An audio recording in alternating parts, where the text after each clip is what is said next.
apparently the grand jury felt the same way that I felt, because we've learned that Courtney Burgess has been summoned back to testify again next week.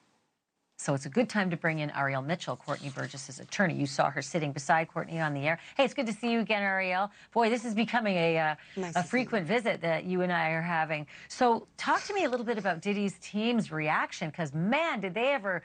They went to town in those legal filings, and I could see, like, you and me talking throughout the filings. They didn't like it. They were pretty pissed off, to say the least, very upset. And I would assume you'd be upset when you know the truth is coming out and the truth is continuing to come out, and somebody like Mr. Burgess is delivering that truth.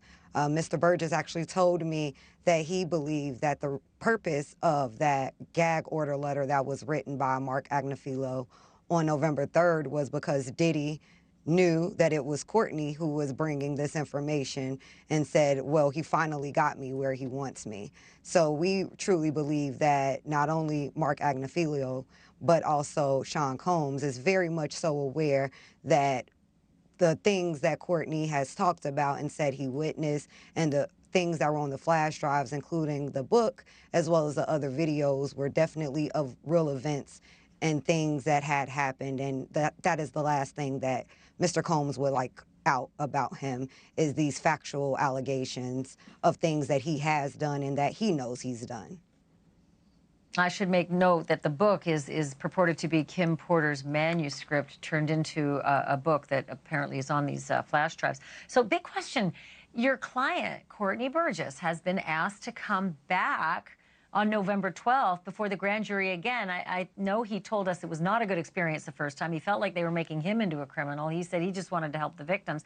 Why does he have to go back?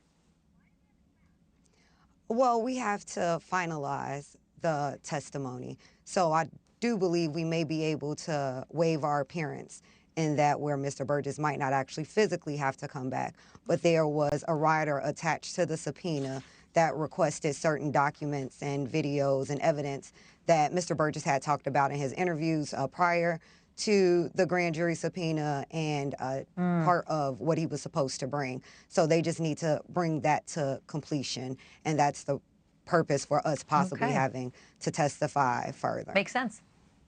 So mark your calendar and come on back on the program and let us know what happens next. Ariel Mitchell, I always love having you on. Thank you for this. Appreciate it.